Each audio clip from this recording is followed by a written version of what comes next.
Mis maletas cayeron desde el segundo piso a las 10:15 de una mañana de octubre. Las vi girar en el aire antes de golpear el adoquín de la calle Corredera con un ruido seco que todavía escucho cuando cierro los ojos. Y mientras Inmaculada seguía gritando desde la ventana que yo era un viejo inútil que no tenía nada que hacer en esa casa, mientras los vecinos salían a sus puertas sin saber muy bien qué mirar primero, yo ya sabía algo que ella no sabía, que aquella mujer acababa de firmar su propia sentencia sin darse cuenta. Antes de continuar, suscríbete y activa la campanita, porque cada día publicamos nuevas historias. Deja tu like y cuéntanos en los comentarios desde qué ciudad y país nos ves. Mi nombre es Florencio Aranda Gallego. Tengo 54 años. Nací en Salamanca en el invierno de 1969, en una familia donde el dinero se contaba 2 veces antes de gastarse una. Mi padre era administrativo municipal y mi madre cosía ropa ajena para completar el mes. No éramos pobres, pero tampoco había margen para el error. Esa es quizás la lección más importante que me dieron, aunque tardé años en entenderlo del todo. El margen para el error no se hereda, se construye. Estudié económicas en la Universidad de Salamanca entre 1987 y 1992. Fueron años extraños para España. El país salía de una transformación profunda. Las empresas empezaban a instalar los primeros ordenadores en las oficinas, y uno llegaba al trabajo un lunes y encontraba una máquina nueva en el escritorio sin que nadie le hubiera explicado para qué servía exactamente. Yo aprendí rápido, siempre aprendí rápido.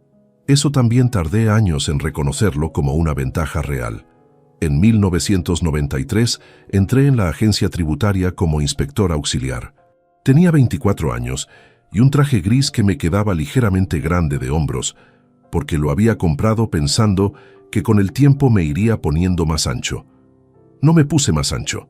El traje lo guardé de todas formas durante años, doblado en el fondo del armario, como un recordatorio de que hay cosas para las que uno se prepara que terminan siendo distintas a lo imaginado. Durante 28 años me senté frente a declaraciones, escrituras, contratos y balances. Aprendí que los números no mienten. Las personas que los escriben, sí. Aprendí a leer lo que no estaba escrito, a encontrar la incoherencia en el detalle pequeño que nadie consideraba importante, a seguir el rastro de una cifra desplazada hasta llegar al origen de algo que alguien había querido esconder. Era en esencia mi trabajo, y lo hice bien durante casi 3 décadas sin que nadie pudiera decirme lo contrario. En el año 2019, me acogí a una excedencia voluntaria tras una reestructuración administrativa en la delegación. No fue un despido ni una retirada forzada. Fue una decisión calculada, como casi todas las mías.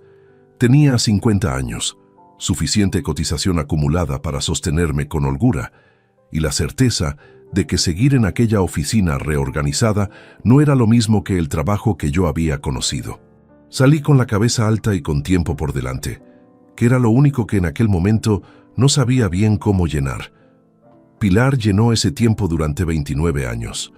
Pilar Fuentes Romero, mi esposa, la mujer que me esperó la noche que llegué tarde del trabajo durante décadas sin quejarse más de lo razonable, que transformó un apartamento pequeño en el Paseo de San Vicente en un lugar donde uno quería quedarse, que recordaba el nombre de los hijos de mis compañeros, aunque solo los hubiera visto una vez en una cena de empresa. Pilar murió en marzo de 2021, un martes gris, de esos que Salamanca tiene en abundancia en esa época del año. Tenía 52 años y un diagnóstico que tardó demasiado en confirmarse y avanzó demasiado rápido cuando finalmente lo hizo.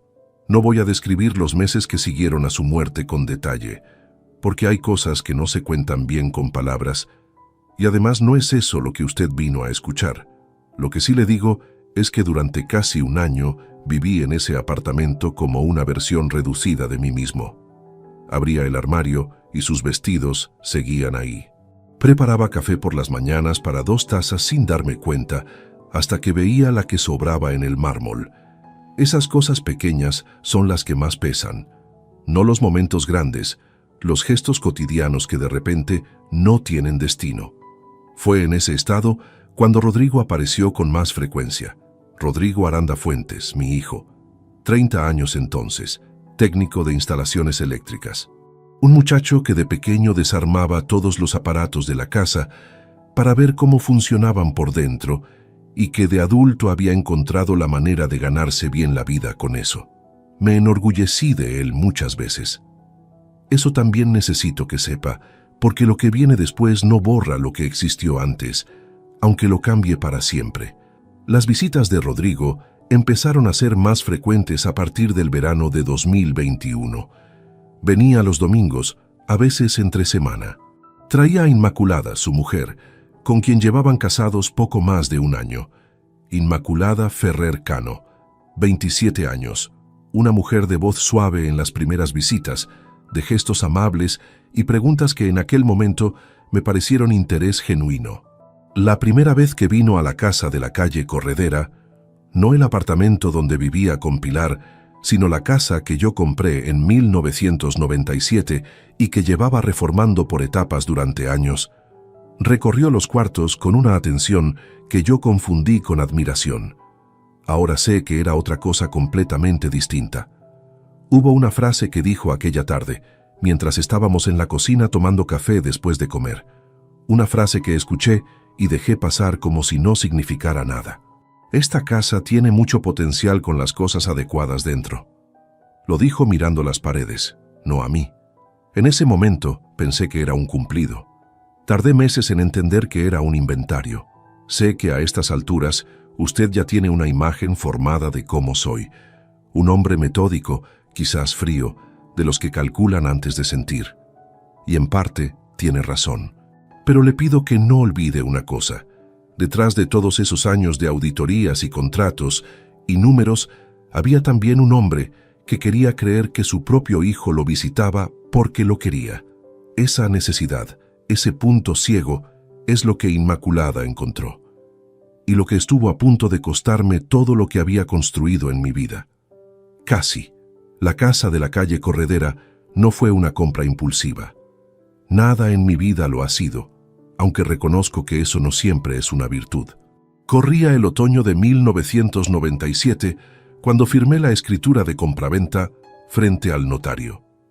38 millones de pesetas por una vivienda de 140 metros cuadrados en una calle empedrada del centro histórico de Salamanca, con las paredes manchadas de humedad en la planta baja y una escalera interior que crujía en 3 peldaños distintos. Pilar la vio antes que yo. Yo veía los problemas estructurales y el coste de la reforma. Ella veía otra cosa. «Florencio, esto tiene arreglo», me dijo aquella tarde, de pie en la cocina vacía con el abrigo puesto, porque la calefacción llevaba meses sin funcionar. Lo dijo sin titubear, con esa seguridad tranquila que tenía para las cosas que le importaban. Y tenía razón, como de costumbre. Durante los 4 años siguientes transformamos aquella casa en algo habitable, luego en algo nuestro, luego en algo que ya no podía imaginarse sin nosotros dentro. Los fines de semana de los veranos de 1998 y 99 los pasé lijando paredes y mezclando cemento con las manos, mientras Rodrigo, que tendría entonces 6 o 7 años, perseguía lagartijas en el patio trasero. Pilar elegía los azulejos, discutía con los fontaneros, llevaba el control de los pagos a los contratistas con una precisión que habría honrado a cualquier técnico de mi departamento. No lo hacía porque le gustara especialmente, lo hacía porque yo llegaba agotado los viernes, después de una semana completa de expedientes, y ella sabía que había cosas que no podían esperar a que yo descansara. Eso es algo que necesito reconocer, y no me resulta sencillo hacerlo. Trabajé demasiado durante demasiados años, no de una manera heroica ni admirable, simplemente excesiva. Había épocas en que salía de casa antes de que Rodrigo se despertara y volvía cuando ya estaba durmiendo. Semanas enteras así, diciéndome a mí mismo que era necesario, que era temporal, que los expedientes que tenía sobre la mesa no podían esperar. Y quizás era verdad que no podían. Pero Rodrigo también tenía partidos de fútbol los sábados que no podían esperar, y fui a la mitad de ellos con suerte. No digo esto para excusarme, lo digo porque forma parte de la historia, Y si la cuento sin esa parte, la estoy contando mal. Pilar compensó lo que yo no estaba, sin reproche visible, sin llevar la cuenta en voz alta, aunque estoy seguro de que la llevaba en silencio. Rodrigo creció con una madre que estaba presente y un padre que aparecía por episodios. Fuimos felices de todas formas, o al menos eso creí durante muchos años. La felicidad a veces es la historia que nos contamos sobre lo que fue, más que lo que fue exactamente. En la agencia tributaria, la reputación se construye con lentitud y con solidez. No se asciende por simpatía, sino por resultados y por no cometer errores que alguien tenga que limpiar detrás de ti. Fui inspector auxiliar 3 años, inspector en práctica otros 2, y a partir de 2001 ya llevaba mis propios expedientes de envergadura. Empresas con facturaciones de varios millones de euros, patrimonios familiares con décadas de irregularidades acumuladas, herencias mal declaradas, operaciones inmobiliarias donde los números oficiales y los números reales tenían muy poca relación entre sí. Aprendí a distinguir 2 tipos de mentira en un documento: la mentira de quien no sabe que está mintiendo, la del asesor que copió un criterio equivocado sin comprobarlo, y la mentira de quien sabe perfectamente lo que hace y ha elegido hacerlo de todas formas. La segunda tiene una firma distinta, una cierta limpieza en los papeles que resulta casi más sospechosa que el error evidente. He dedicado casi 3 décadas a reconocer esa limpieza, a entender que cuando algo parece demasiado ordenado, conviene mirar exactamente debajo de lo que aparenta estar en orden. Esa habilidad, que en el trabajo era simplemente mi oficio, es la que Inmaculada nunca consideró que yo pudiera aplicar fuera de una oficina. Pensó que era una herramienta profesional, no una forma de ver el mundo. En eso se equivocó de manera bastante costosa para ella. Rodrigo terminó el módulo de instalaciones eléctricas en 2012, con 20 años, y encontró trabajo con relativa rapidez en una empresa de mantenimiento industrial de Salamanca. Instalaba cuadros eléctricos en naves industriales, revisaba sistemas en edificios de oficinas, resolvía averías con una eficiencia que me describían quienes lo conocían en el sector. Era bueno en lo suyo. Eso también forma parte de quién es, aunque lo que vino después haya oscurecido muchas cosas. Durante los años que Rodrigo vivió por su cuenta, nuestra relación fue correcta sin ser especialmente cercana. Las llamadas los domingos, la cena de Navidad, el cumpleaños de Pilar que ninguno olvidaba nunca. Una distancia que ninguno de los dos nombraba, porque nombrarla habría obligado a hacer algo con ella. Yo tenía mi trabajo, mi casa, mis rutinas con Pilar. Rodrigo tenía su vida. Las cosas estaban, como suele decirse, en su sitio. Lo que no estaba en ningún sitio previsible era lo que llegaría después de marzo de 2021. Pilar llevaba 2 años con un cansancio que ambos atribuimos a causas distintas: el frío salmantino, el estrés acumulado, la edad que avanza sin pedir permiso. Cuando los análisis revelaron lo que revelaron, el diagnóstico llegó con esa brutalidad particular que tienen las malas noticias cuando ya no tienen margen de ambigüedad. 8 meses entre la confirmación y el final. 8 meses en los que reorganicé toda mi vida alrededor de ella con la misma meticulosidad que había dedicado durante décadas a reorganizar expedientes ajenos. Era lo único que podía hacer.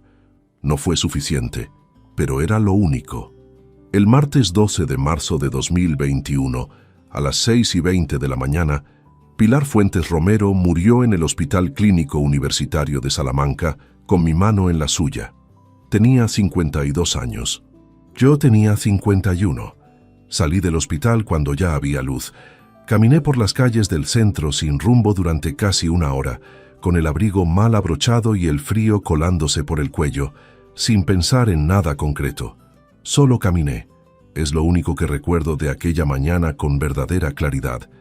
El sonido de mis propios pasos en el adoquín mojado y el olor a café de una cafetería que estaba abriendo cuando pasé por delante. Me detuve. Entré. Pedí un café. Lo bebí de pie en la barra sin decir nada más y volví a la calle. Esos meses que siguieron son los que explican por qué, cuando Rodrigo comenzó a aparecer con más frecuencia, Yo lo recibí como lo que necesitaba creer que era, mi hijo, que venía a estar conmigo. Ojalá hubiera prestado más atención a lo que realmente venía detrás de él. El primer domingo después del entierro en que alguien tocó el timbre sin haberlo anunciado, fue Rodrigo. Eran las 11 de la mañana de un domingo de finales de abril de 2021, y yo estaba sentado frente a una taza de café frío, mirando la pared de la cocina, sin ningún propósito particular. Abrí la puerta y lo vi con una bolsa de plástico en la mano, un poco incómodo, como si no estuviera seguro de haber tomado la decisión correcta al venir. No lo hice pasar de inmediato. Me quedé un segundo en el umbral, calibrando sin saber bien qué calibraba, y luego me aparté. Trajo fruta y 2 bocadillos envueltos en papel de aluminio. Los pusimos sobre la mesa y comimos sin hablar demasiado. Eso fue todo. Y sin embargo, cuando se fue 2 horas después, el apartamento pesaba menos que cuando llegó. Esa sensación, ese alivio pequeño pero real, fue lo que abrió la puerta. No a Rodrigo, sino a la necesidad que él supo identificar y utilizar. Las visitas fueron asentándose a lo largo del verano. Primero los domingos, luego algún miércoles por la tarde, luego llamadas entre semana con una regularidad que antes de la muerte de Pilar nunca había existido. Me preguntaba cómo había dormido, si había salido a caminar, si había comido algo más que café. Preguntas de hijo atento, preguntas que yo respondía con más detalle del habitual porque, si soy honesto, necesitaba que alguien las hiciera. Inmaculada vino por primera vez al apartamento del Paseo de San Vicente en junio de 2021. Llegó con una tarta de Santiago envuelta en papel artesanal y con esa sonrisa de quien sabe exactamente qué efecto quiere producir antes de cruzar el umbral. Se sentó, probó el café, elogió la vista desde la ventana del salón. Era encantadora en el sentido más literal de la palabra.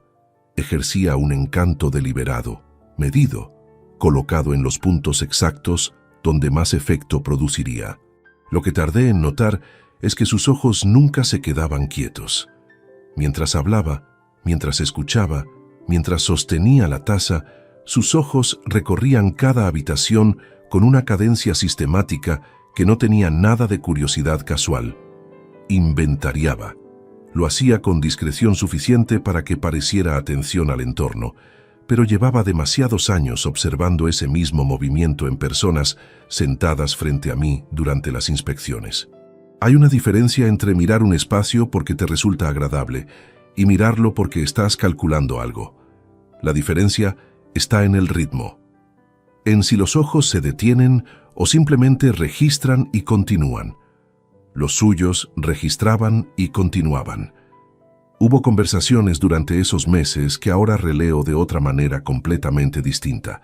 Recuerdo que en agosto, mientras tomábamos algo en una terraza cerca de la catedral, Inmaculada preguntó con aparente despreocupación cuántos metros tenía el apartamento.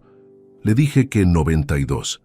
Asintió, bebió su agua con gas y cambió de tema con una fluidez que no dejó rastro de la pregunta en el ambiente. Pero esas preguntas siempre quedan registradas en algún lugar, aunque nadie las subraye en el momento. En septiembre me preguntó si tenía pensado algún tipo de reforma en la casa de la calle Corredera. En octubre, mientras cenábamos en el piso que ellos alquilaban, 60 metros cuadrados en una calle estrecha del barrio del oeste, comentó de pasada que vivir ahí era provisional, que esperaban algo con más espacio cuando la situación lo permitiera. Rodrigo asintió sin añadir nada. Tomé nota mental de la frase y seguí comiendo. Hubo también una tarde de septiembre que recuerdo con una nitidez incómoda. Estábamos los tres en la calle Corredera. Yo había ido a revisar el estado de una viga en el segundo piso y ellos se ofrecieron a acompañarme. Mientras yo trabajaba arriba, Inmaculada recorrió los cuartos de la planta baja sola. Cuando bajé, la encontré midiendo con los pasos la longitud del salón principal, de pared a pared, con una concentración que interrumpió en cuanto sintió mis pasos en la escalera. Estaba calculando si entraría bien un sofá más grande en este lado, dijo con total naturalidad. Señaló hacia la pared este. Yo asentí y no dije nada. Ahora sé que Inmaculada no estaba pensando en ningún sofá. Estaba distribuyendo mentalmente un espacio que todavía no era suyo, pero que ya daba por inevitable. No me enorgullece reconocer que, incluso advirtiendo esas señales, las dejé pasar. Me decía que era natural que una pareja joven tuviera aspiraciones, que el pragmatismo de Inmaculada no era en sí mismo un defecto. Me lo decía porque la alternativa, aceptar que mi propio hijo podría estar orientando esas visitas hacia un objetivo concreto, era una conclusión que aún no estaba preparado para sacar. Hay cosas que uno sabe antes de saber que las sabe. Las archiva en un lugar sin nombre y continúa adelante, porque sacarlas a la luz obligaría a actuar, y actuar requiere una certeza que uno se niega a alcanzar todavía. Rodrigo, por su parte, mantuvo durante esos meses un tono que era difícil de cuestionar desde afuera. Me acompañó a tramitar los papeles del seguro de vida de Pilar, cosa que agradecí, porque la burocracia del duelo es una de las formas más crueles que tiene la administración de recordarle a uno que los procesos no se detienen aunque la vida sí lo haga. Me ayudó a vaciar el trastero del apartamento un fin de semana de octubre, cargando cajas sin quejarse. Estuvo presente en los momentos en que su presencia era útil. Eso también es verdad y merece decirse. No todo fue calculado desde el primer día. O quizás sí lo fue, y la ejecución simplemente incluía momentos que parecían genuinos. No lo sé con certeza absoluta, y esa incertidumbre es una de las pocas cosas de esta historia que no he terminado de resolver.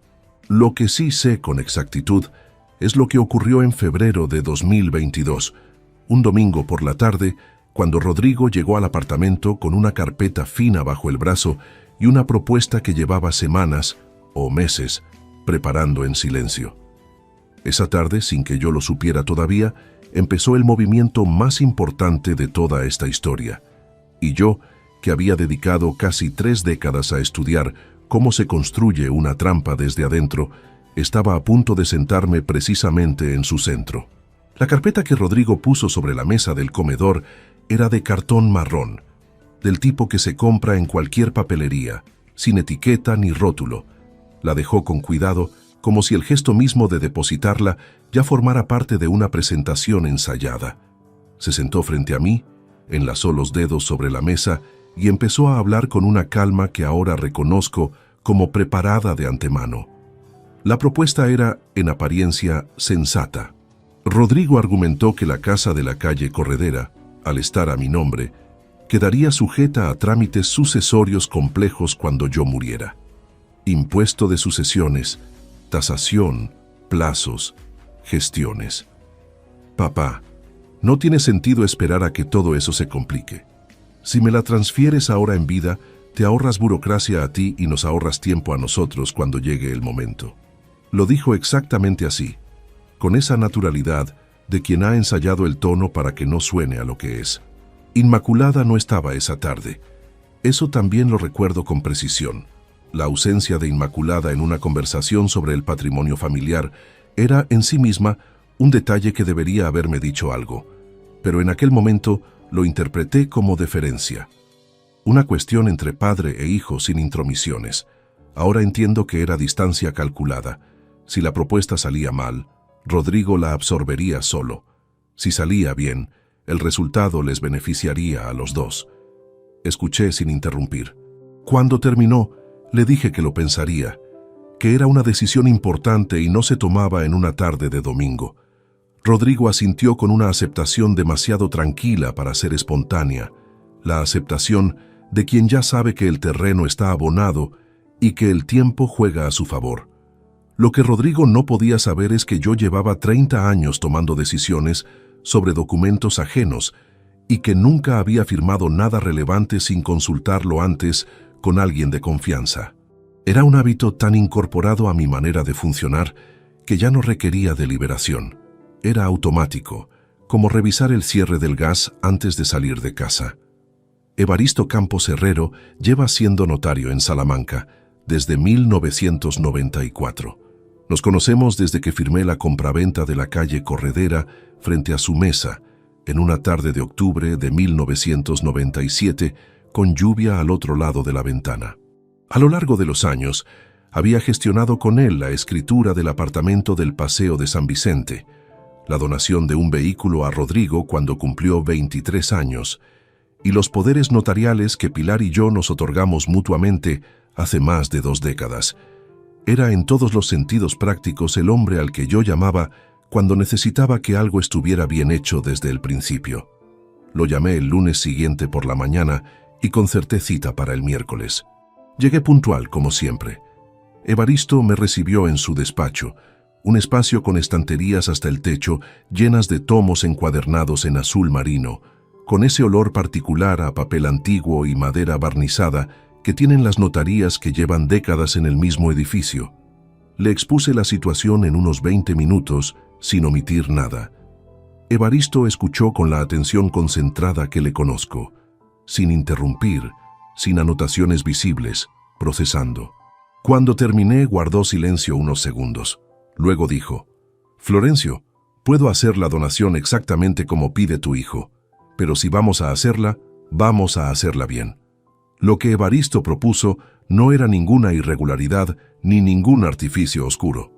Era un mecanismo perfectamente contemplado en el Código Civil español, la condición resolutoria expresa, una cláusula que establece que si el donatario o su cónyuge actuando en el ámbito de la relación familiar incurre en alguna de las causas de ingratitud previstas en el artículo 648 del Código Civil, en particular el supuesto de injuria grave al donante, la donación queda resuelta de pleno derecho mediante acta notarial con documentación acreditativa, revirtiendo la propiedad al donante sin necesidad de proceso judicial ordinario.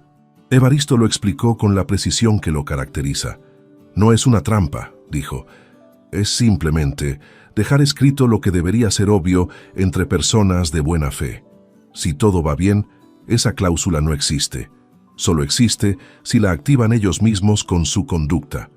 Lo que distingue a Evaristo de muchos otros notarios que he conocido a lo largo de los años es que no trabaja para el documento.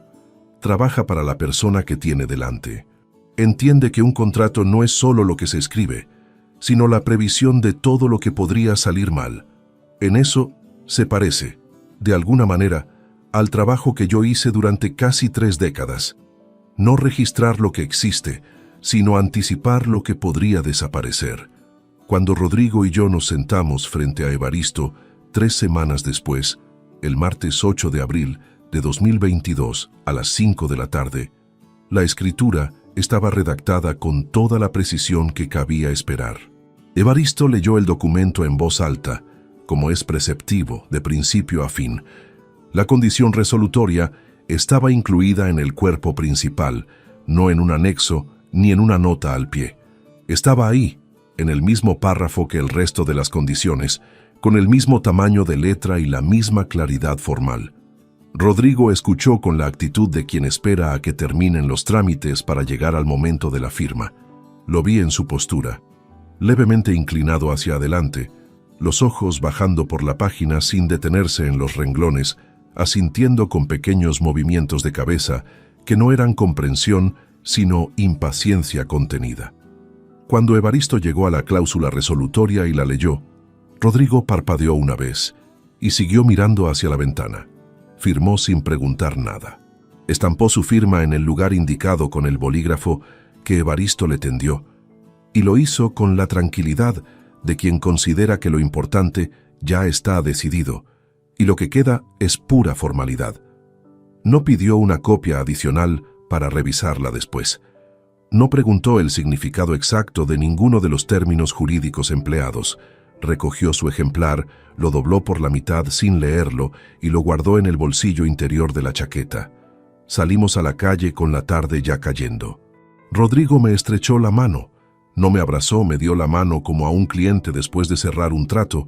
Dijo que me llamaría esa semana y se fue hacia el coche aparcado a media manzana de allí. Me quedé en la acera viendo cómo se alejaba.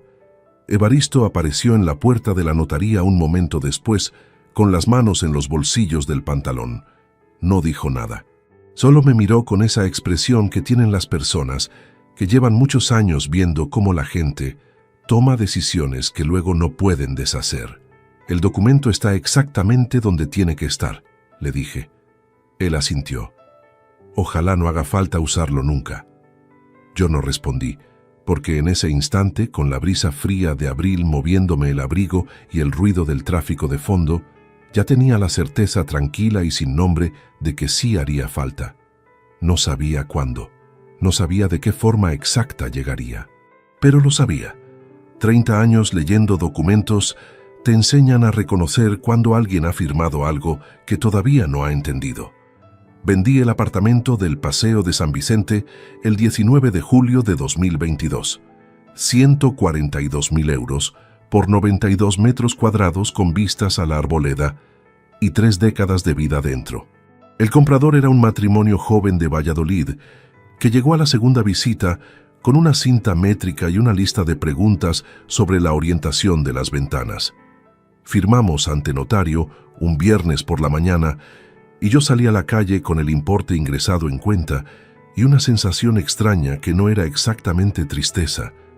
Era algo más parecido al momento en que cierras un libro y no estás seguro de si fue buena idea terminarlo.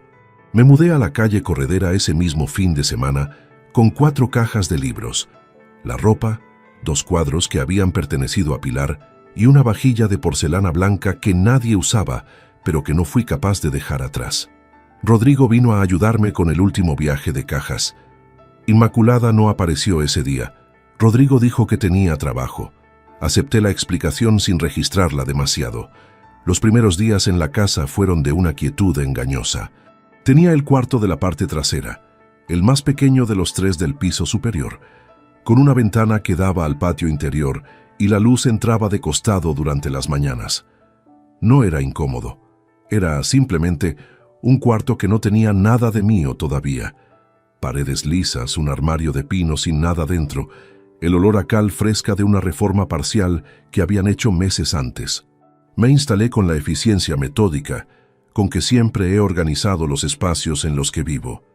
Cada cosa en un lugar decidido desde el principio, sin provisionalidad. Rodrigo e Inmaculada ocupaban el dormitorio principal y el cuarto contiguo, que Inmaculada había convertido en un vestidor con estanterías blancas y cajones organizados por colores. El salón era territorio compartido en teoría.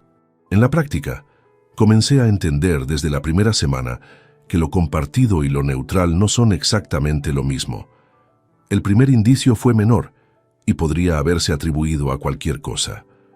Un lunes de agosto, al bajar a desayunar, encontré que las 2 fotografías de Pilar que yo había colocado en la estantería del salón habían sido retiradas. No tiradas, retiradas. Estaban apoyadas contra la pared del pasillo, boca arriba, como si alguien las hubiera quitado con la intención de colocarlas en otro sitio y luego hubiera decidido que ese otro sitio no existía todavía. No dije nada. Las recogí, las subí a mi cuarto y las puse sobre la cómoda. Anoté la fecha en un cuaderno que había comprado la semana anterior, un cuaderno de tapas negras, de los que usaba en la oficina para los expedientes de campo, y escribí una línea. Fotografías de Pilar retiradas del salón sin consulta. Lunes, 1 de agosto de 2022. Puede que eso parezca una reacción exagerada ante algo tan pequeño. Llevo demasiados años en este oficio para creer en los detalles pequeños aislados. Un detalle pequeño aislado es irrelevante. El mismo detalle dentro de un patrón es evidencia. La diferencia entre ambos es el tiempo que le dedicas a observar. A lo largo de agosto registré 17 entradas en aquel cuaderno. No todas tenían la misma gravedad. Algunas eran simples anotaciones de clima. Inmaculada respondiendo con monosílabos cuando yo entraba a la cocina mientras ella cocinaba. El cambio de canal cuando yo me sentaba al sofá, la desaparición de mi taza favorita del armario y su reaparición en el cajón de abajo sin explicación. Otras eran más concretas. El miércoles 10 de agosto, Inmaculada invitó a cenar a 2 amigas sin mencionármelo con antelación. Cuando bajé al salón atraído por el ruido, las 3 guardaron silencio de la manera específica en que lo hace la gente cuando la conversación que estaba teniendo lugar no era para los oídos de quien acaba de entrar. Me serví un vaso de agua Intercambié los saludos de cortesía mínimos y volví a mi cuarto. Al salir escuché, sin haberlo buscado, la risa de Inmaculada reanudándose con una rapidez que me dijo más que cualquier frase completa. Rodrigo estaba presente en muchos de estos momentos. Eso es lo que más me costó incorporar a mi comprensión de la situación. No la hostilidad de Inmaculada, que al menos tenía una lógica propia, aunque fuera una lógica mezquina, sino el silencio sistemático de mi hijo. Rodrigo no participaba en los gestos de exclusión, pero tampoco los detenía. Funcionaba como un elemento neutral en un espacio que no era neutral en absoluto, lo que en la práctica significaba que validaba cada uno de ellos con su inacción. Una noche de finales de agosto, cuando ya llevábamos 6 semanas conviviendo, bajé a medianoche a buscar agua y los encontré a los dos en la cocina, hablando en voz baja, con la luz pequeña encendida. Se callaron en cuanto me oyeron en la escalera. Rodrigo dijo papá con un tono de sorpresa innecesaria. No había nada sorprendente en que el hombre que vivía en esa casa bajara a la cocina. Inmaculada revolvió algo en un vaso sin mirarme. Tomé el agua y subí. Me senté en el borde de la cama con el vaso en la mano y estuve un buen rato sin moverme. No era rabia lo que sentía. Era algo más frío y más pesado. El reconocimiento de que estaba viviendo en mi propia casa como un intruso tolerado, y de que esa tolerancia tenía fecha de caducidad que solo ellos conocían. Fue esa noche cuando decidí no confrontar nada de manera prematura. La confrontación sin documentación suficiente es solo ruido. Lo aprendí en mis primeros años como inspector, cuando llegaba a una empresa con sospechas, pero sin pruebas, y el expediente se cerraba sin consecuencias. La impaciencia es el error más caro que puede cometer alguien que trabaja con evidencias. Lo había visto en compañeros jóvenes que revelaban sus hipótesis demasiado pronto y le daban al investigado tiempo de reorganizar lo que tenían previsto encontrar. Yo no cometería ese error. No en mi propia casa. El cuaderno negro fue cobrando grosor a lo largo de septiembre. Las entradas se hicieron más específicas, fechas, horas, frases textuales cuando las había, nombres de posibles testigos cuando el incidente había tenido lugar con alguien más presente. Aquí registro una que incluí el jueves 22 de septiembre, porque ilustra con precisión el tipo de material que estaba acumulando. Eran las 7:30 de la tarde. Yo estaba en el salón leyendo cuando llegó Tomás Revuelta Bernal, 42 años, vecino del número 17, a devolver una llave de la entrada que Rodrigo le había prestado semanas atrás para recibir un paquete durante su ausencia. Inmaculada abrió la puerta, recibió la llave y en la conversación de despedida en el umbral, dijo en voz suficientemente alta para que yo la escuchara desde donde estaba. Es que tenemos a alguien alojado temporalmente y a veces se complica la coordinación. Alojado temporalmente, en mi propia casa que llevaba mi nombre en el catastro desde 1997.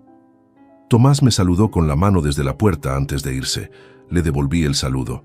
Anoté la frase de Inmaculada en el cuaderno con la hora exacta y el nombre completo del testigo involuntario. Necesito que entienda algo sobre esos meses, porque es fácil leerlos desde fuera y concluir que fui demasiado pasivo, que debía actuar antes, que un hombre con mi experiencia no tendría que haber aguantado ni una semana de ese trato. Quizás tiene razón, pero también es verdad que yo estaba construyendo algo que no podía construirse en semanas. Cada anotación era un ladrillo. Y los edificios que duran no se levantan deprisa. El cuaderno negro llegó a octubre con 78 entradas, 78 momentos documentados con fecha, hora, contexto y, cuando los había, testigos. 78 ladrillos. El 12 de octubre, Inmaculada añadió el último. El 12 de octubre es la fiesta nacional en España. Hay algo particularmente cruel en que ese día concreto fuera el elegido, aunque sé que Inmaculada no lo planificó por el simbolismo. Simplemente era un día sin trabajo, con tiempo disponible y con la decisión ya tomada desde antes.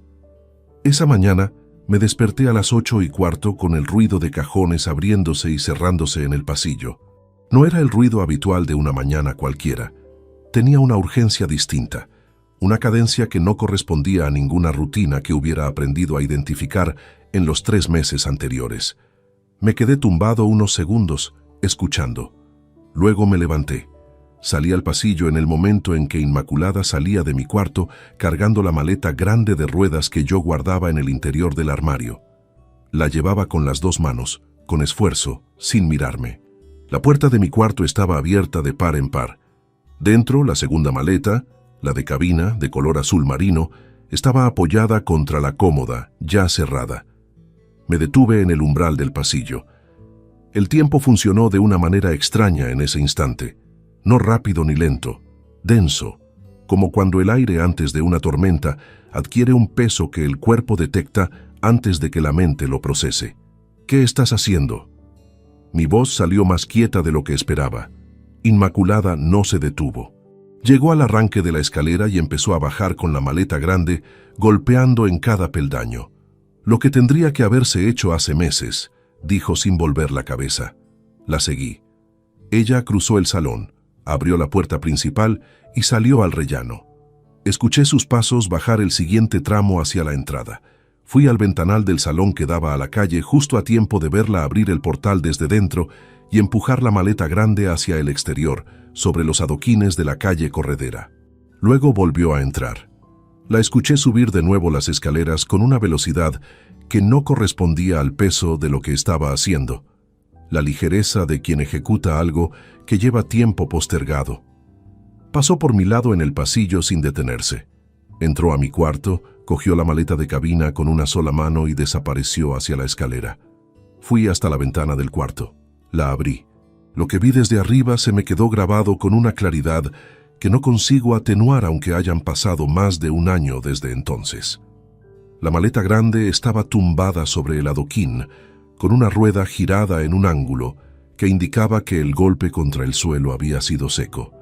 Y mientras yo procesaba esa imagen desde el segundo piso, Inmaculada apareció en el portal de abajo, tomó impulso y empujó la maleta de cabina hacia la calzada con un movimiento definitivo. El ruido que hizo al caer fue más agudo que el de la primera, un chasquido metálico seguido de un silencio breve. Entonces, Inmaculada levantó la vista hacia la ventana donde yo estaba. Me miró durante 2 o 3 segundos y gritó con una voz que no tenía ya ningún cuidado ni ninguna modulación. La voz de alguien que ha descartado la apariencia por completo. «Recoge tus cosas y no vuelvas. Esta es nuestra casa y aquí no hay sitio para ti». La calle se detuvo. Eso es lo único que puedo decir con exactitud. La calle se detuvo. La señora del número 23, Remedios Calvo Tejada, que barría el portal de su casa, levantó la cabeza. El hombre del kiosco de la esquina, Gerardo Montilla Ruano, al que compraba el periódico los domingos, asomó por encima del mostrador. Una pareja joven que pasaba por la acera de enfrente frenó el paso sin disimulo.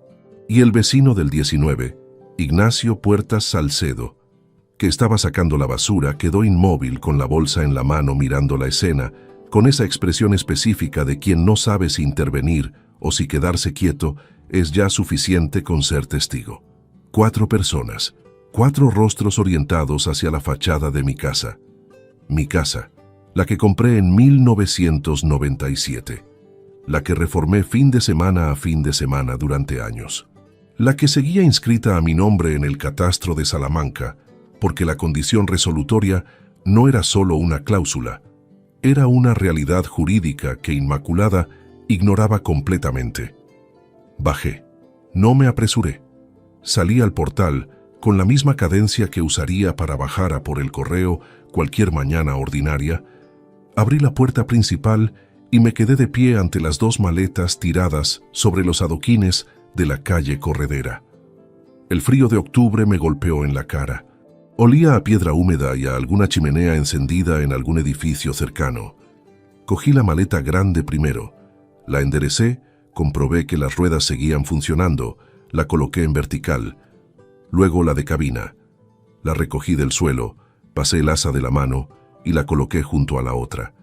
Hice todo eso despacio, con movimientos exactos, sin mirar hacia la ventana, donde Inmaculada seguía asomada con los brazos apoyados en el alféizar. Miré a Remedios Calvo Tejada. Me miró. Asentí levemente con la cabeza, no como saludo, sino como registro. Hice lo mismo con Gerardo Montilla Ruano y con Ignacio Puertas Salcedo. 3 asentimientos, 3 rostros que devolvieron el gesto sin entender todavía lo que significaba en realidad. Rodrigo estaba en la puerta entreabierta del portal detrás de mí. Lo supe sin necesidad de girarme. Escuché su respiración y el leve crujido del marco de madera bajo su peso. Esperé 3 segundos, 10. No dijo nada. No dio un paso hacia afuera. Se quedó exactamente donde estaba, en ese espacio entre adentro y afuera que era, en el fondo, la posición exacta que había ocupado durante todo el tiempo que llevábamos viviendo bajo el mismo techo. Me volví hacia él solo un instante. Lo miré. Él bajó la vista. Eso fue todo. Cogí las 2 maletas y empecé a caminar por la calle corredera sin apresurarme, con el ruido de las ruedas sobre el adoquín marcando cada paso. No miré atrás. No porque tuviera el dominio emocional perfecto, que a lo mejor aparento al contarlo ahora, sino porque sabía que si miraba atrás iba a ver la fachada de aquella casa, y ver esa fachada en ese momento habría sido demasiado. Pilar y yo llevábamos más de 2 décadas entrando y saliendo por ese portal. No podía mirarla de esa manera todavía. Doblé la esquina y entonces, sí, me detuve. Apoyé la espalda contra la pared de piedra fría, solté el asa de la maleta grande y me quedé quieto un momento con los ojos cerrados. Solo un momento. El suficiente para ordenar lo que acababa de ocurrir en el único esquema que conozco para procesar las cosas. Hechos, secuencia, consecuencias posibles. No para entumecerme, para no paralizarme. Abrí los ojos. Saqué el cuaderno negro del bolsillo interior del abrigo. Siempre lo llevaba encima y anoté en pie contra la pared con la letra algo más apretada que de costumbre. Miércoles, 12 de octubre de 2022, 9:40 de la mañana. Inmaculada Ferrer Cano expulsa al propietario registral del inmueble ante testigos. Remedios Calvo Tejada, número 23. Gerardo Montilla Ruano, kiosco esquina. Ignacio Puertas Salcedo, número 19. Rodrigo Aranda Fuentes presente en portal sin intervención. Cerré el cuaderno. Tenía 79 entradas y tenía exactamente lo que necesitaba. Esa noche dormí en una pensión de la calle Pozo Amarillo, habitación 4, segundo piso, con una cama de 90 centímetros y una ventana que daba a un patio interior donde alguien había dejado una maceta volcada en el alféizar de enfrente. Pagué en efectivo, 38 euros, y subí con las 2 maletas en 2 viajes porque el ascensor no funcionaba. No dormí mal. Eso sorprende a quien se lo cuento, y entiendo por qué sorprende. Pero hay una forma de cansancio que llega cuando una situación que llevas meses sosteniendo en tensión finalmente colapsa, y ese colapso, aunque sea violento, trae consigo una claridad que el estado de alerta permanente no permite. Ya no había nada que anticipar, ya había ocurrido, y lo que había ocurrido era exactamente lo que yo necesitaba que ocurriera para que todo lo demás pudiera moverse. El jueves 13 de octubre no hice nada visible. Caminé. Desayuné en una cafetería de la Plaza Mayor que abría temprano, leí el periódico de cabo a rabo sin retener gran cosa, y por la tarde fui hasta la calle Corredera y pasé por delante sin detenerme. Las maletas que habían estado sobre el adoquín ya no estaban, naturalmente. Las había llevado yo. La fachada de la casa tenía el mismo aspecto de siempre. Piedra oscura, portón de madera con herrajes de forja, la celosía del balcón del primer piso con una pequeña grieta en el ángulo inferior izquierdo que yo había estado aplazando reparar desde hacía 2 años. Todo igual, como si el día anterior hubiera sido un episodio sin consecuencias. Eso era exactamente lo que Inmaculada creía que había sido. El viernes 14, llamé a Evaristo a las 9 de la mañana. Cogió al segundo tono. «Necesito verte hoy», le dije. Hubo una pausa breve. «A las 5 tengo un hueco de 40 minutos. Con 40 minutos es suficiente». Llegué a la notaría con 10 minutos de antelación. El despacho de Evaristo olía igual que siempre. Papel, madera y un rastro leve de café que debía de haber tomado hace unas horas, y cuyo aroma se había quedado suspendido en el ambiente con esa persistencia que tienen los espacios cerrados con poca ventilación. Me senté en la silla de delante de su mesa y puse el cuaderno negro encima, cerrado, junto con el ejemplar de la escritura de donación que yo había guardado en el fondo de la maleta de cabina desde el día que la firmamos. Evaristo entró, me saludó con un apretón de manos breve y se sentó. Miró el cuaderno. Miró la escritura. Luego me miró a mí. «Cuéntame», dijo. Le conté. Tardé aproximadamente 20 minutos. Fui cronológico, sin saltar entre fechas, sin énfasis innecesario. Los mismos 20 minutos que tardé en exponerle la situación la primera vez que vine a hablar con él sobre la propuesta de Rodrigo. Evaristo escuchó con los codos apoyados en la mesa y los dedos entrelazados, sin moverse apenas. Cuando terminé, señaló el cuaderno con un gesto de cabeza. «¿Todo está registrado ahí?» 79 entradas, fecha, hora, descripción del incidente, testigos cuando los había. ¿Y el día 12? 3 testigos presenciales. Nombres completos, domicilio en la misma calle. Lo que dijo Inmaculada es susceptible de reproducción textual porque lo escucharon ellos también. Evaristo abrió la escritura de donación. La recorrió con la vista hasta llegar a la cláusula resolutoria. Tardó menos de un minuto en localizarla, que era exactamente el tiempo que habría tardado alguien que conoce el documento de memoria. Leyó el párrafo en silencio, luego en voz alta, despacio, como si estuviera midiendo cada palabra contra lo que yo acababa de describirle. Cerró la escritura, juntó las manos sobre la cubierta. Lo que describes el 12 de octubre encaja con precisión en el supuesto del artículo 648, apartado segundo del Código Civil. Injuria grave al donante. No es una interpretación forzada. Es la lectura directa de los hechos. Hizo una pausa. Con 3 testigos y documentación previa que acredita un patrón de conducta sostenido, el acta notarial que activa la condición resolutoria tiene una solidez que va a ser muy difícil de contestar. ¿Cuánto tardaría en estar lista el acta? Si me das los datos de los testigos hoy, en una semana tengo los testimonios recogidos. El acta completa con la notificación formal a Rodrigo Aranda Fuentes puede estar firmada en 10 días. Saqué del bolsillo interior del abrigo una hoja doblada en 4 donde había transcrito la tarde anterior los nombres y domicilios de Remedios Calvo Tejada, Gerardo Montilla Ruano e Ignacio Puertas Salcedo. Se la puse sobre la mesa con la misma calma con que 28 años atrás dejaba sobre la mesa del inspector jefe los expedientes que había cerrado. Evaristo la tomó, la desplegó, la leyó, levantó la vista. Había en su expresión algo que no era exactamente sorpresa. Era el reconocimiento de alguien que está viendo confirmar una hipótesis que llevaba tiempo formulada. ¿Cuándo preparaste esto? Anoche. Asintió. No dijo nada más sobre eso. Lo que sí me explicó durante los 20 minutos siguientes fue el proceso completo con la precisión que lo caracteriza. El acta notarial recogería los testimonios de los 3 vecinos.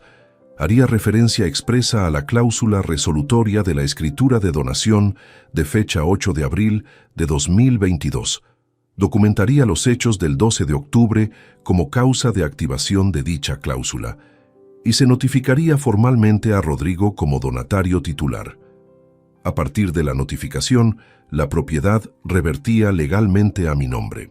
Si Rodrigo e Inmaculada se negaban a desocupar el inmueble voluntariamente en el plazo establecido, el siguiente paso sería el proceso judicial de desahucio, que llevaría más tiempo, pero cuya base documental sería, en palabras de Evaristo, de las más sólidas que he visto en este tipo de procedimiento.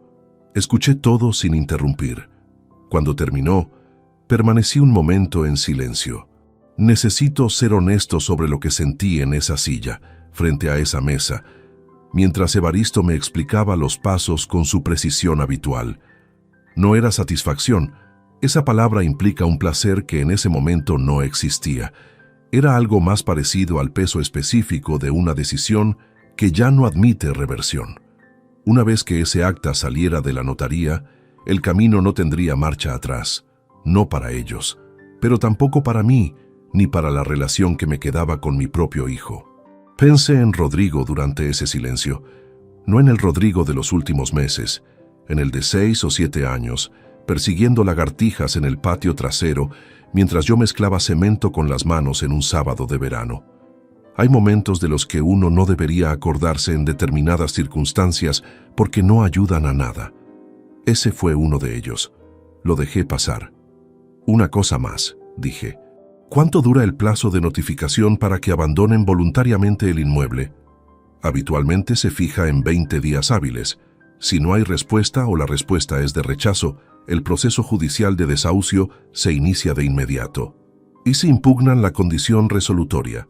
Evaristo hizo el gesto leve con la mano que hace cuando la respuesta es tan evidente que casi le incomoda tener que articularla.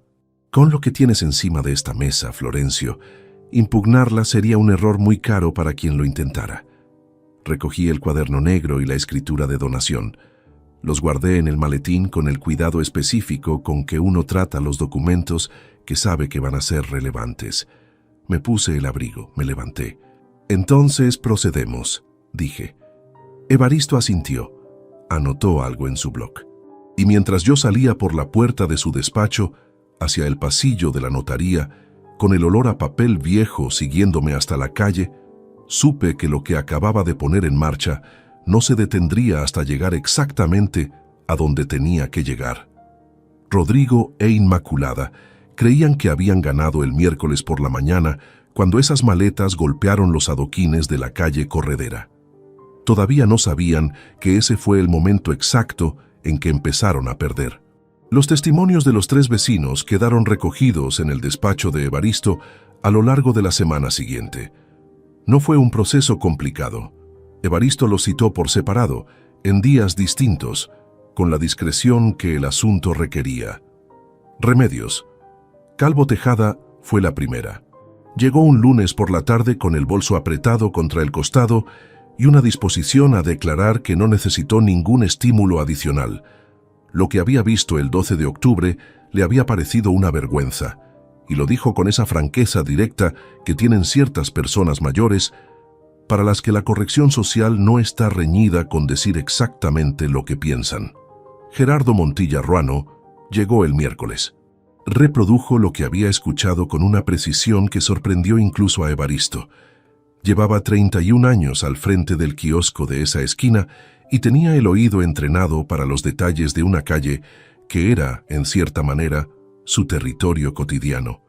Confirmó las palabras exactas de Inmaculada, la posición de las maletas en el adoquín y la presencia de Rodrigo en el umbral del portal sin intervención alguna. Ignacio Puertas Salcedo fue el jueves. Más parco en palabras que los anteriores, pero igualmente preciso.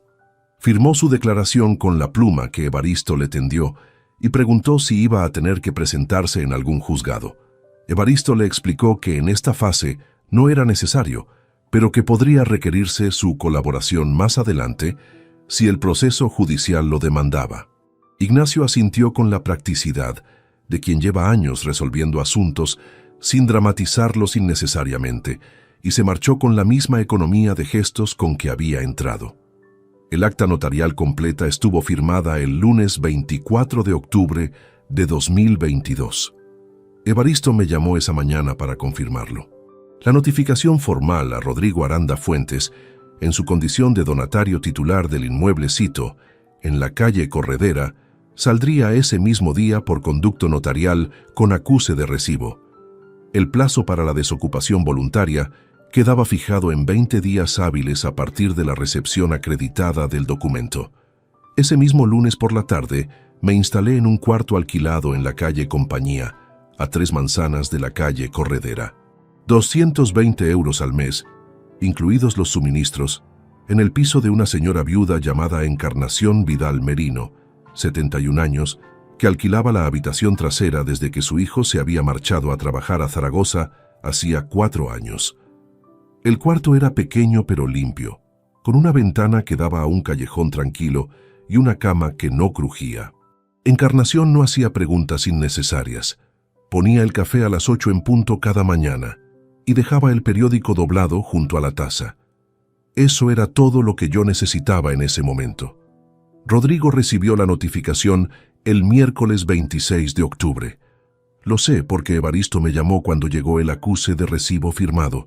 Le di las gracias, colgué y me quedé sentado en el borde de la cama del cuarto de Encarnación con el teléfono todavía en la mano, calculando cuánto tardaría en sonar. Tardó 4 horas. Cuando vi el nombre de Rodrigo en la pantalla, no sentí lo que podría esperarse. No alivio, no anticipación, sentí el peso concreto de lo que estaba a punto de cruzar sin posibilidad de regreso. Descolgué. ¿Qué es esto? Su voz era tensa, pero no había llegado todavía al punto de la furia. Estaba en el tramo anterior, el de la incredulidad que busca una explicación que le permita no creer lo que acaba de leer. «Es lo que dice que es», respondí. Silencio de 3 segundos. Inma dice que vamos a impugnarlo, que no tiene ninguna validez. Inma puede decir lo que considere oportuno. Papá. La palabra salió con una entonación que no era exactamente un ruego. Era el tono de quien usa una palabra familiar como última herramienta antes de reconocer que ya no funciona. Esto es una exageración. Lo que pasó el 12 no fue para tanto. No respondí de inmediato. Dejé que el silencio ocupara el espacio que le correspondía. Rodrigo, tienes 20 días hábiles desde la recepción del documento para gestionar la salida del inmueble. Cualquier otra conversación la mantendré a través del abogado. Colgué. Me quedé inmóvil en la silla durante un rato que no supe medir bien. No voy a pretender que esa llamada me dejó indiferente, porque sería mentira. Hay una diferencia entre saber intelectualmente que algo va a doler y experimentar ese dolor en el momento en que ocurre. Esa noche no cené. Estuve sentado en la habitación con la luz apagada y la claridad del callejón entrando por la ventana, repasando sin quererlo una colección desordenada de imágenes sin ningún orden cronológico. Rodrigo con 6 años, con 12, con 20, en la graduación del módulo al que yo llegué con media hora de retraso, porque salí tarde de una reunión en la delegación. Esa media hora de retraso no la habría recordado nunca si no fuera porque sí la recordé esa noche, en la oscuridad del cuarto de la calle Compañía, y no pude hacer nada útil con ella. Así es como el pasado se cobra lo que cree que se le debe, siempre en el momento más inoportuno. A la mañana siguiente llamé a Alfredo Naranjo Expósito. Su nombre me lo había dado Evaristo semanas antes, con la misma naturalidad con que lo habría mencionado si le hubiera pedido recomendación de un buen taller mecánico, como algo que simplemente se sabe cuando se llevan suficientes años trabajando en el mismo entorno profesional.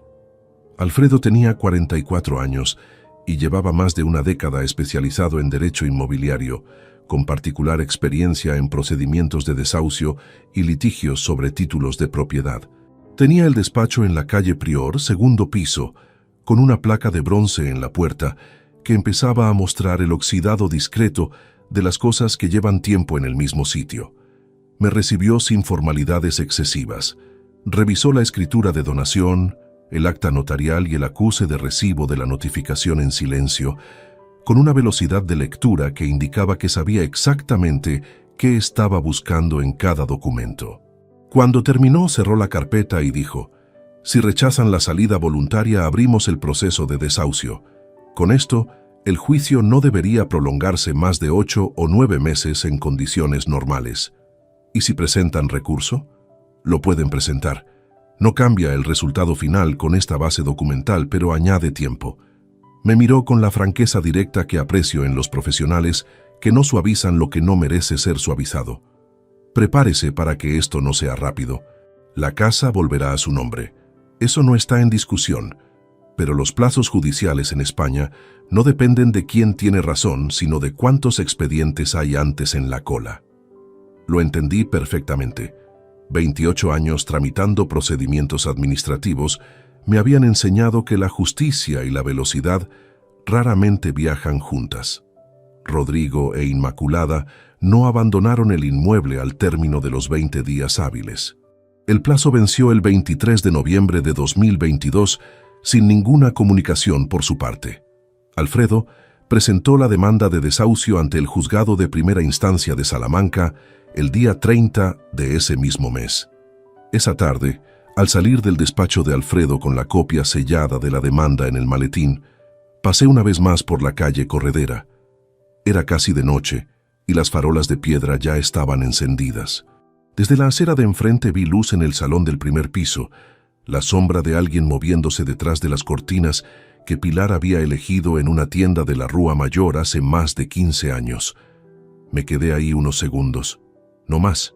Luego volví caminando hacia la calle Compañía con las manos en los bolsillos del abrigo y el frío de noviembre entrándome por el cuello, pensando que la paciencia no es una virtud que se tiene, es una que se practica cada día, a veces contra toda la resistencia que uno mismo le opone, y que los meses que venían iban a exigirme mucha.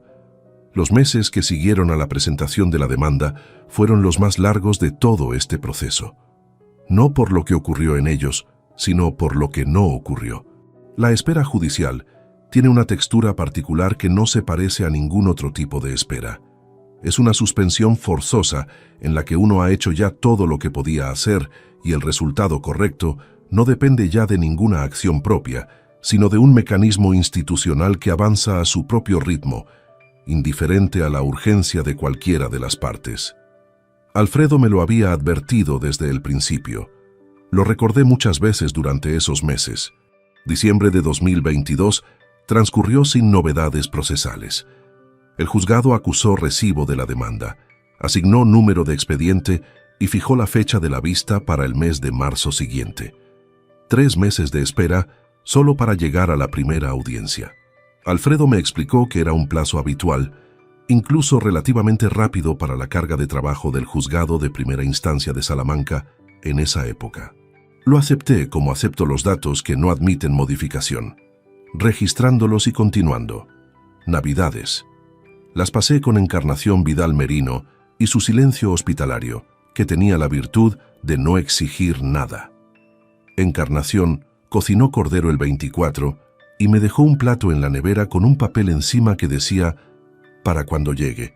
Llegué tarde, después de haber caminado durante casi 2 horas por el centro histórico, con el frío de diciembre envolviéndolo todo y las luces de las calles reflejándose en los adoquines mojados. Calenté el plato, me senté a la mesa de la cocina y comí solo en silencio, pensando que la soledad tiene grados muy distintos y que ese, comparado con otros que había conocido, era perfectamente llevadero. Rodrigo no llamó en Navidades. Eso también lo anoté, no en el cuaderno negro, que ya había cumplido su función documental, sino en algún lugar interno donde se archivan las cosas que no tienen utilidad procesal, pero que el tiempo no consigue borrar del todo. En enero de 2023 llegó la contestación a la demanda que había presentado el abogado que Rodrigo e Inmaculada habían contratado. Alfredo me la envió escaneada con un comentario lacónico. Tal como esperaba. La leyó en mi presencia durante nuestra reunión del jueves de esa semana. Los argumentos de la defensa pivotaban sobre 2 ejes.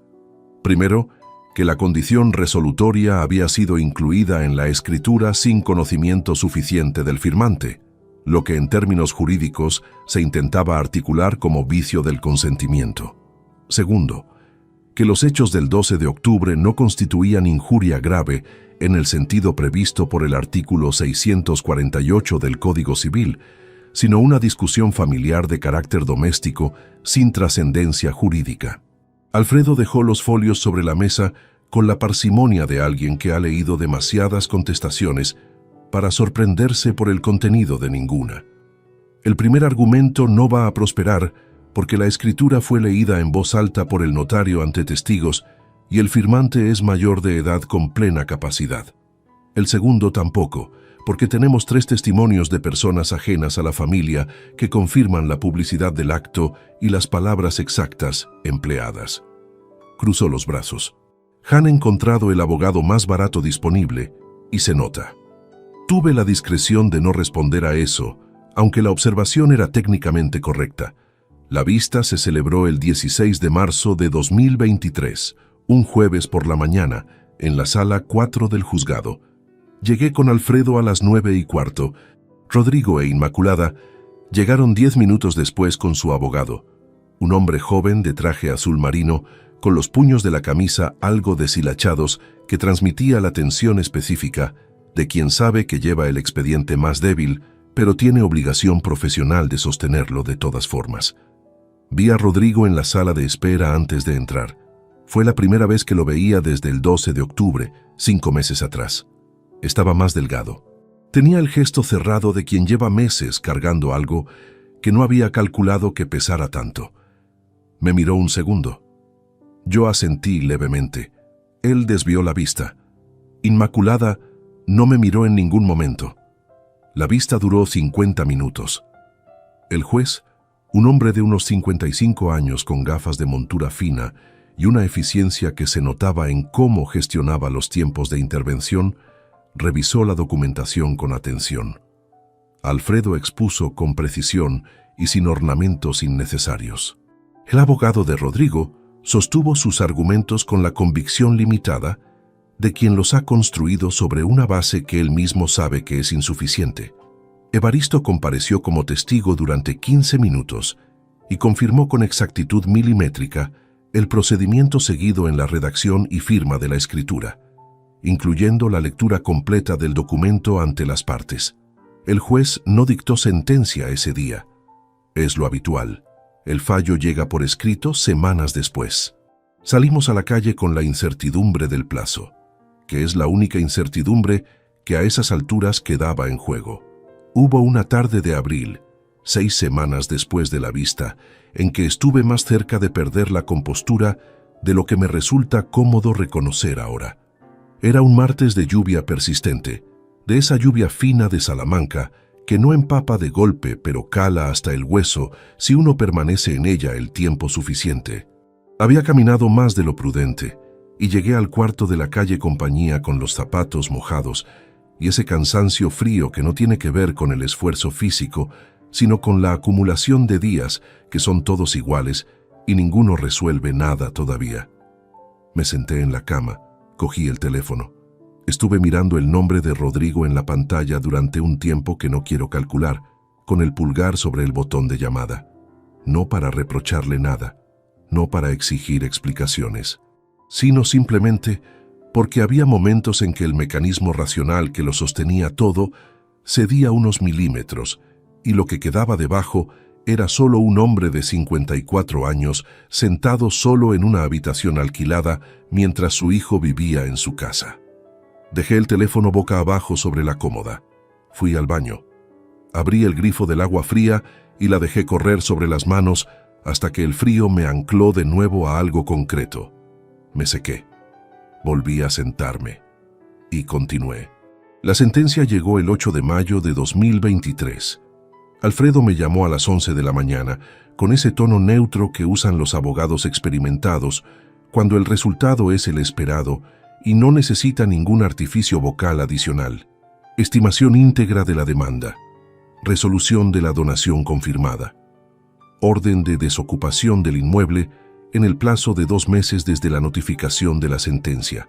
2 meses que Rodrigo e Inmaculada dejaron transcurrir sin mover nada. El plazo venció en julio. Alfredo solicitó la ejecución de la sentencia. El juzgado señaló fecha para la diligencia de lanzamiento. 4 de septiembre de 2023, a las 8 de la mañana. Cuando Alfredo me comunicó la fecha, saqué la agenda del bolsillo y la anoté con la pluma que siempre llevo encima. La misma con la que había firmado expedientes durante 28 años. La letra me salió igual que siempre. Firme, sin temblor, completamente ordinaria. 4 de septiembre, las 8 de la mañana. 11 meses después de que mis maletas golpearan los adoquines de la calle Corredera. Esa noche, por primera vez desde octubre del año anterior, dormí de un tirón hasta las 7 sin despertarme una sola vez. El 3 de septiembre por la noche, preparé la ropa que iba a ponerme al día siguiente, con la misma meticulosidad con que me había preparado siempre para las inspecciones importantes. No era superstición. Era el hábito de quien sabe que los días que importan merecen comenzar sin improvisaciones. Traje gris oscuro, camisa blanca, los zapatos de cordones negros que llevaban en el fondo del armario desde antes de octubre del año anterior, y que había sacado y limpiado esa tarde con una minuciosidad que Encarnación observó desde el umbral de la cocina sin decir nada. Me levanté a las 6:15. Desayuné despacio. Café, pan con aceite, el periódico que Encarnación había dejado junto a la taza como cada mañana. Leí sin retener prácticamente nada. El cuerpo estaba tranquilo, pero había debajo una tensión específica que no era nerviosismo, sino concentración sostenida. La misma que me acompañaba en los días de inspección, cuando sabía desde la mañana que lo que iba a encontrar en esa empresa cambiaría el expediente de forma irreversible. Salí de la calle Compañía a las 7:20. El 4 de septiembre amaneció con ese cielo blanco y quieto que tiene Salamanca a principios de otoño, antes de que el sol termine de decidirse.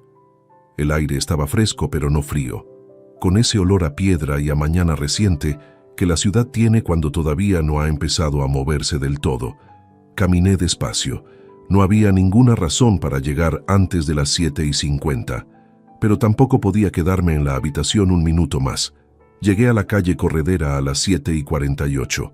Me detuve en la acera de enfrente, exactamente frente a la fachada.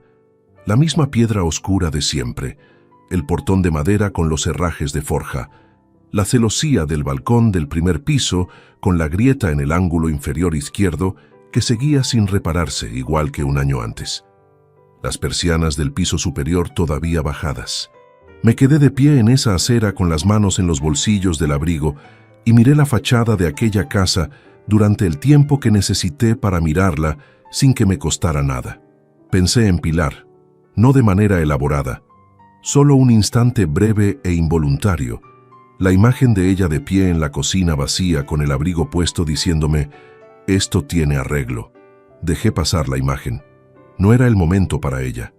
El vehículo oficial del juzgado apareció al fondo de la calle a las 8:03. Aparcó detrás de un coche que ocupaba la única plaza disponible en esa manzana. Bajaron 2 personas, el agente de la comisión judicial, un hombre de unos 40 años con carpeta bajo el brazo y chaleco identificativo sobre la americana, y un auxiliar más joven que llevaba un segundo juego de documentos. Alfredo Naranjo Expósito llegó a pie desde el otro extremo de la calle en ese mismo momento, con el maletín en la mano y el paso tranquilo de quien ha estado en demasiadas diligencias de este tipo para que ninguna le altere el pulso. Me acerqué. Los saludé. El agente confirmó datos, revisó el expediente brevemente y se aproximó al portal. Llamó al telefonillo a las 8 en punto. Hubo un silencio de casi 20 segundos. Luego el clic del interfono. La voz de Inmaculada, con ese tono todavía medio dormido, de quien no esperaba ninguna visita a esa hora. ¿Quién es? Comisión Judicial del Juzgado de Primera Instancia, número 3 de Salamanca.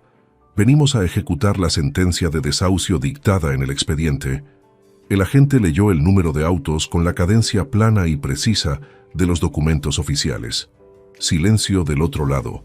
Luego, un momento. Pasaron 4 minutos. El agente esperó sin impaciencia aparente. Alfredo miró su reloj una vez. Yo no moví nada. El portal se abrió. Inmaculada llenó el umbral con una bata de color burdeos y el cabello recogido a prisa, con esa expresión de quien ha procesado algo en 4 minutos y no ha llegado todavía a ninguna conclusión que le resulte útil. Miró a la gente, miró los documentos que él le extendía. Los tomó con una mano y los recorrió con la vista desde arriba. No con la lectura de quien entiende, sino con el movimiento ocular de quien busca algo que le indique que hay un error, que hay un malentendido, que esto no puede estar pasando de la manera en que está pasando. Levantó la vista y me vio en la acera. Su expresión cambió. No de una manera dramática, fue un cambio pequeño pero completo, como cuando se ajusta el foco de una imagen y los contornos que antes eran difusos adquieren de repente una definición que no admite interpretación alternativa. En ese instante, Inmaculada Ferrer Cano entendió exactamente lo que tenía en la mano. Rodrigo apareció detrás de ella en el umbral. Llevaba la ropa del día anterior. Era evidente que no había dormido o que había dormido muy poco. Tomó los documentos de las manos de Inmaculada y empezó a leerlos. Lo vi recorrer las páginas con una lentitud que no era calma, sino la ralentización específica de quien necesita más tiempo del habitual para que lo que está leyendo llegue a convertirse en algo real dentro de su cabeza. Llegó a la página donde estaba reproducida la cláusula resolutoria de la escritura de donación de fecha 8 de abril de 2022. La leyó, la releyó, y entonces levantó la vista hacia mí con una expresión que no era rabia ni era llanto. Era el reconocimiento tardío, en toda su extensión, de lo que había firmado 16 meses atrás en el despacho de Evaristo Campos Herrero, sin leer hasta el final. No dije nada. No había nada que decir que el documento no hubiera dicho ya con mayor precisión que cualquier frase mía. El agente explicó el procedimiento con cortesía, pero sin ambigüedad. Disponían del tiempo necesario para recoger sus pertenencias personales bajo supervisión, tras lo cual el inmueble quedaría bajo custodia judicial y las llaves se entregarían al propietario registral. Cualquier bien mueble que no pudiera retirarse en ese momento quedaría inventariado y podría recuperarse en plazo. Inmaculada entró sin decir nada. Rodrigo se quedó un segundo más en el umbral, con los documentos todavía en la mano, mirando el suelo de adoquín. ¿Cuándo lo preparaste? Su voz era baja, sin agresividad ya. El día que fui a ver a Evaristo por primera vez, respondí. Antes de que firmaras nada. Rodrigo asintió una sola vez con la cabeza. Una cosa pequeña, casi imperceptible. No sé exactamente qué contenía ese gesto, si era comprensión, si era derrota, si era algo de las dos cosas mezclado con otras que no tengo nombre para identificar con precisión. Entró en la casa. Esperé en la acera con Alfredo durante 50 minutos mientras el agente supervisaba el proceso dentro. Hablamos poco. Alfredo comentó el tiempo, mencionó otro expediente que tenía esa tarde. Me preguntó si tenía ya idea de qué iba a hacer con el inmueble. Le dije que todavía no había decidido nada definitivo. Era parcialmente verdad.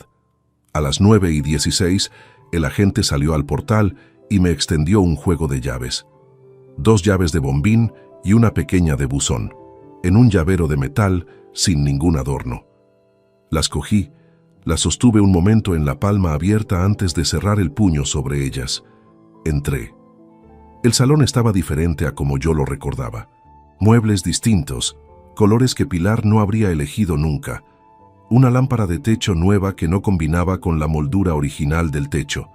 Pero la moldura seguía ahí. Las vigas del techo también. La escalera con los 3 peldaños que crujían seguía crujiendo exactamente en los mismos 3 puntos de siempre, cuando subí hasta el pasillo del segundo piso. Me detuve en el pasillo. Miré la pared donde yo había colocado las fotografías de Pilar en julio del año anterior, antes de que desaparecieran un lunes de agosto sin consulta.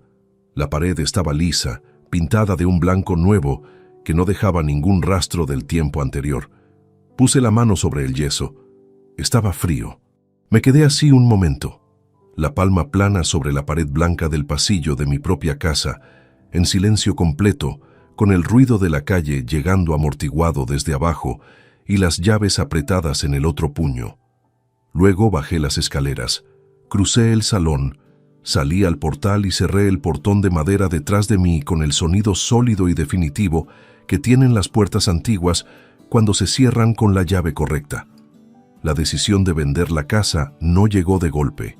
Llegó de la misma manera en que llegan las decisiones que uno ya ha tomado sin reconocerlo todavía, poco a poco, en capas, hasta que un día se encuentra pensando en ella como en algo que ya está hecho, aunque todavía no haya movido ningún papel. Estuve 3 semanas viviendo de nuevo en la calle Corredera después del 4 de septiembre. Dormí en el cuarto trasero, el mismo que había ocupado durante los 3 meses anteriores al 12 de octubre, con la ventana que daba al patio interior y la luz entrando de costado por las mañanas. Cociné en la cocina que Pilar y yo habíamos reformado en el verano de 2001 con un fontanero que llegaba siempre tarde y cobraba siempre puntual. Subí y bajé la escalera con los 3 peldaños que crujían decenas de veces. Intenté reconocer la casa que había sido. No la encontré. No porque hubiera desaparecido del todo, sino porque la capa de tiempo que Rodrigo e Inmaculada habían depositado sobre ella en 14 meses era suficiente para que lo que yo recordaba quedara por debajo de lo visible, como ocurre con los frescos antiguos cuando alguien los encala sin saber lo que hay debajo. La moldura del techo seguía siendo la misma. La escalera crujía en los mismos puntos. Pero la casa ya no era un lugar donde yo pudiera quedarme sin que cada rincón me exigiera algo que no tenía energía para dar. Llamé a Alfredo el 26 de septiembre. Le pregunté por los pasos necesarios para poner el inmueble en venta. Me los explicó en 10 minutos. Esa misma tarde contacté con una agencia inmobiliaria de la calle Zamora que llevaba en el sector desde los años 90. La había visto durante décadas desde la acera, con el mismo rótulo de letras azules que apenas había cambiado en todo ese tiempo. Tasaron la propiedad en 340.000 euros, considerando el estado de conservación, la ubicación en el casco histórico y la superficie. Firmé el mandato de venta el 2 de octubre. Mientras tramitaba la venta, redacté la carta para Rodrigo. No fue un proceso rápido. Escribí 4 versiones distintas a lo largo de 2 semanas, cada una más breve que la anterior, porque fui descubriendo que todo lo que añadía más allá de lo estrictamente necesario era o reproché que no tenían utilidad práctica o explicaciones que él no merecía que yo me tomara el trabajo de elaborar. La versión final tenía 3 párrafos. La envié por carta certificada con acuse de recibo el 16 de octubre de 2023, exactamente 1 año y 4 días después de que sus maletas golpearan los adoquines frente a mi portal. Le comunicaba 3 cosas con precisión y sin adornos. Primero, que el inmueble de la calle Corredera estaba en proceso de venta y que el importe obtenido quedaría íntegramente en mi patrimonio, sin ninguna participación suya presente ni futura. Segundo, que a partir de esa fecha no existiría entre nosotros ningún tipo de relación económica, ni apoyo, ni préstamo, ni gestión compartida de ningún bien. Tercero, que tampoco esperara visitas, llamadas, ni ninguna forma de contacto por mi parte. No porque yo hubiera dejado de ser su padre en términos biológicos, eso no cambia con ningún documento, sino porque él había dejado de comportarse como hijo en términos que importaban. Y esa decisión, tomada por él el 12 de octubre del año anterior en el umbral de un portal, tendría consecuencias que durarían exactamente lo mismo que durara su vida. No le deseé nada malo. Eso también lo puse en el último renglón, con la misma sobriedad con que estaba escrito el resto. No te deseo ningún mal, simplemente he dejado de preocuparme por lo que te ocurra. El acuse de recibo llegó firmado 3 días después. No hubo respuesta. La casa se vendió en noviembre de 2023. El comprador era un abogado de Valladolid, 41 años, que buscaba segunda residencia en Salamanca y llegó a la segunda visita con su mujer y una hija pequeña, que corrió por el pasillo del primer piso mientras sus padres hablaban con el agente.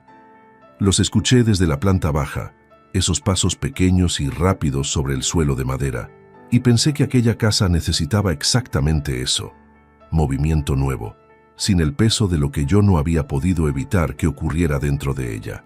Firmamos ante notario el 22 de noviembre. 338.000 euros, acordado tras una negociación breve y sin fricciones.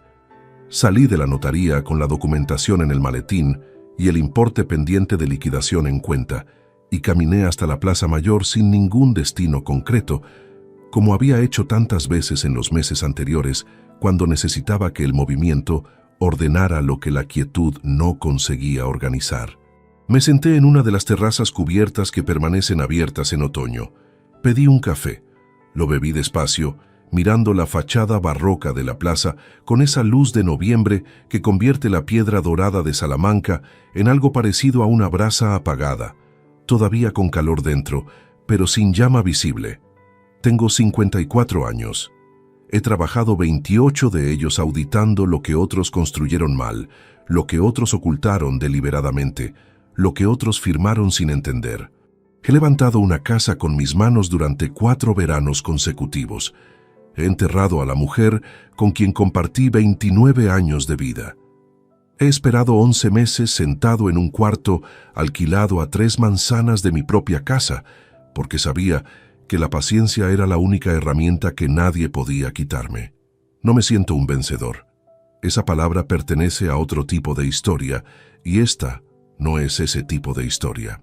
Lo que sí siento, y necesito nombrarlo con precisión porque es lo único que me llevo de todo esto sin ambigüedad, es que actué con exactamente los mismos principios con que actué durante toda mi vida profesional, sin atajos, sin mentiras, sin hacer nada que no pudiera justificarse ante cualquier persona razonable, con los documentos sobre la mesa.